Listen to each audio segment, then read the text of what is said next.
Yes, thank you very much, Madam Chairman. I would like to introduce myself briefly, because not everyone knows me. My name is Stefan Homburg. I am a professor at the Leibniz University of Hanover. You will notice that right away, because my presentation is so general in nature and does not go into details that the experts know better than I do. I have been working as an expert for the Bundestag and state parliaments for over 30 years and have a few other epaulets that I will skip here. The core thesis of my presentation is as follows. In a confusing situation, you can make two types of mistakes. You do too little or you do too much. My core thesis is, during the corona crisis, people did too much. In my opinion, the cause of the mistake was the following. Clinical measurements were ignored in the political debate for 3 years. Instead, politics was guided by the following. First, by laboratory data instead of clinical data. And this distinction is very important.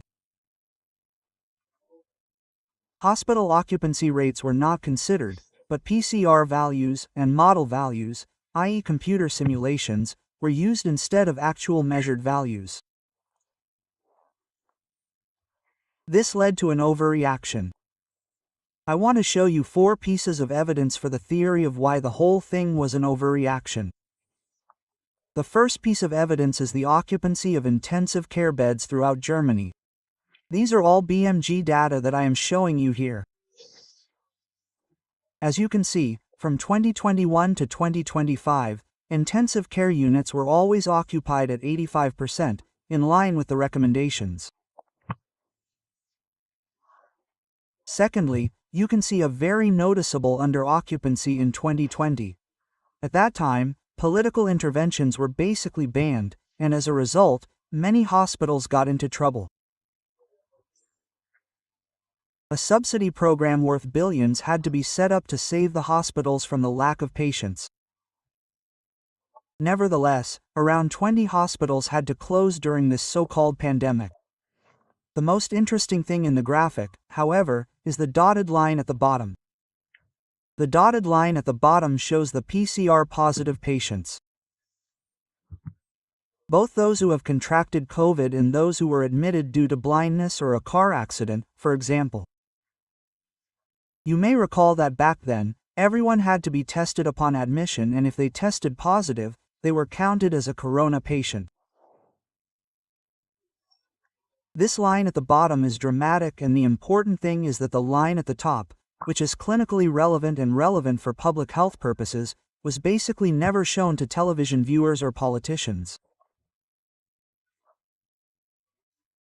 They only ever saw the line at the bottom, and the line at the bottom shows dramatic ups and downs. Evidence 2. This graph shows how many people have died in Germany per week since 2008. You can see a striking wave pattern. Significantly more people always die in winter than in summer. It goes up and down like this. And the most interesting thing is the orange area.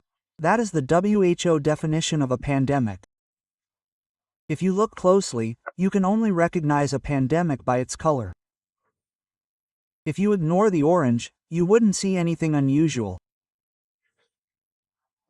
We have a high mortality rate here at the end of 2020, but it is lower than at the end of 2022, and it is quite comparable to that in March 2018, when we had a severe flu epidemic. That means that from a mortality point of view, there is nothing special here. The third piece of evidence is the most dramatic. It concerns the Pfizer approval study. You know, Pfizer conducted a huge study at the time with 43,000 randomly selected patients. It must have cost hundreds of millions and is not reproducible. No university professor and no authority can raise the money. It was a very good study in the appendix. It was published, as you can see, in December 2020 in the New England Journal of Medicine. And what was the result? Hardly anyone knows. It was the result. First, this vaccine significantly protects against a positive PCR test plus a cold symptom. That is the 90.95% that you have read all over the newspapers. And now here's the thing. Protection against transmission was not tested at all. And this is very noteworthy because the G2G, 3G facility-related vaccination requirements, compulsory vaccination for soldiers and the general vaccination requirement, which only narrowly failed, were based exclusively on the fact that this vaccine supposedly offers protection against transmission. But this was never proven. It was just an assertion. The protection against severe disease was tested and it was not significant. In the study, which was exclusively conducted by Pfizer people, the protection against death was also tested and was also not significant. Much more was found. There were more deaths in the vaccination group than in the control group and many side effects, including an increased incidence of myocarditis. If you look at this, ladies and gentlemen, you will see that the experiment has basically failed completely and the politicians should have said at this point, no, continue researching for 10 years, then maybe, if things improve, it will get proper approval. The political result was emergency approval, exclusion of liability for the manufacturer and then the subsequent unblinding of the study and thus its destruction, which was basically the final piece of evidence. Whenever I say that there were no more sick people and more deaths than usual, people say, yes, but because of the measures. And the WHO published a major study on this in Nature. The study compares around 100 countries in terms of excess mortality and Sweden performed significantly better, even though there was never a lockdown in Sweden, no daycare closures, few school closures, only in the upper grades, and no mask requirement. That means, you can't say that we got off lightly just because of the measures. Second part of the presentation, how can we do better now? The first piece of advice would be, don't base politics on laboratory results. I've put this PCR curve from the RKI on you again. You can see a tiny wave on the left and this tiny wave led to the first lockdown in Germany's history. Then you see a small wave in the spring of 2021. That's when the federal emergency brake came into effect. That meant legal curfews and school closures from an incidence of 100. And now you see, in the summer of 2022 we have an incidence of almost 2,000, 20 times higher. And what happens? Nothing happens. Second tip, create transparency. The history of the corona crisis is a story of deletion, pimping and canceling. And an example of this is this press release from the city of Weimar, which initially tried to create transparency and then wrote in October 2021. In addition, the number of people who are being treated in hospitals with full vaccination protection will no longer be stated in the future.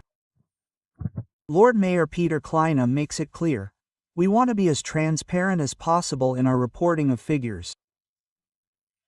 However, stating the number of people who are being treated in hospitals with vaccination clearly distorts reality and thus plays into the hands of corona deniers and opponents of vaccination. That's how it's been all the time worldwide. As soon as the figures were incorrect, they were deleted. Most important tip, no political arbitrariness here. You know that a whistleblower provided us with internal protocols from the RKI that we would never have seen otherwise. So Mr. Lauterbach fought like a lion for every complaint with 4 lawyers. But now we have seen the following, number 3 examples. June 12, 2020, General Holterm, head of department at the Federal Ministry of Health, decided on Tuesday evening that the risk assessment should not be changed next week. So it is a decision in the ministry and the RKI had to keep the risk high in the middle of summer with minimal infections and PCR numbers. Second example, February 25, 22. Reducing the risk from very high to high was rejected by the ministry. And then, funny if it weren't so sad, in April 23rd.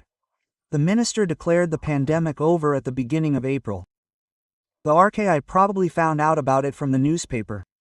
It could be considered to set the risk assessment to low. As you can see, the RKI has never given any expert advice, but has always decided on the basis of political instructions how high the risk must be in order to then seemingly justify measures. Second to last piece of advice: ignore fake news. This Bergamo story has even been refuted by Bavarian radio as a legend. It involved 13 trucks with 13 saws that drove to a crematorium because in Italy it is not customary to cremate the dead.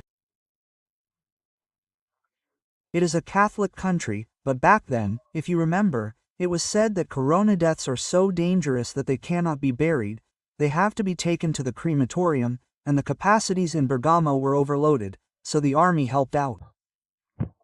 There was nothing special in Bergamo either, apart from the fact that it is contradictory to say that a global pandemic leads to many deaths in one city, right?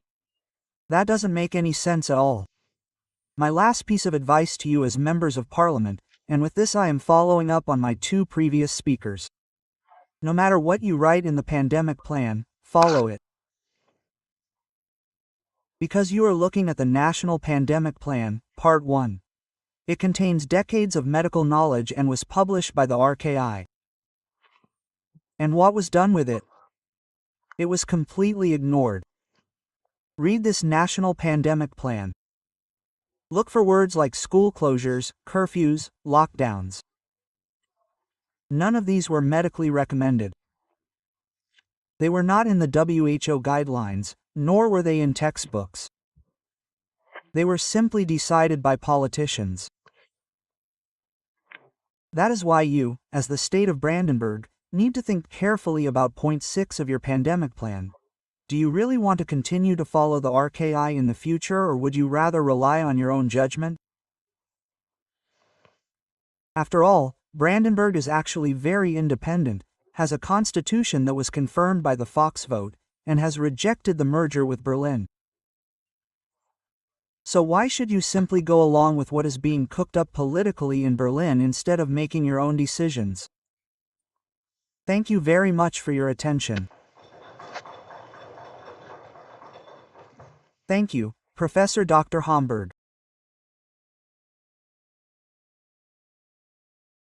Finally, let's turn to the most important question of proportionality. I found the presentation by Dr. Troppens quite fascinating. He basically said exactly the same thing as me, in other words, and I wrote it down. So, what were the problems facing the hospitals? Listen to that again now and connect it with the word proportionality. The first problem for you was that the outpatient practices closed. Why did they close?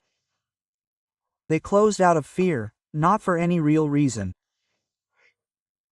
And what scared you most was the shock paper from the Federal Ministry of the Interior, which was written by 6 non-medical professionals. This infamous paper, which states, for example, that children who don't wash their hands will kill their parents and that the parents will die at home, suffocating, because all the hospitals are full.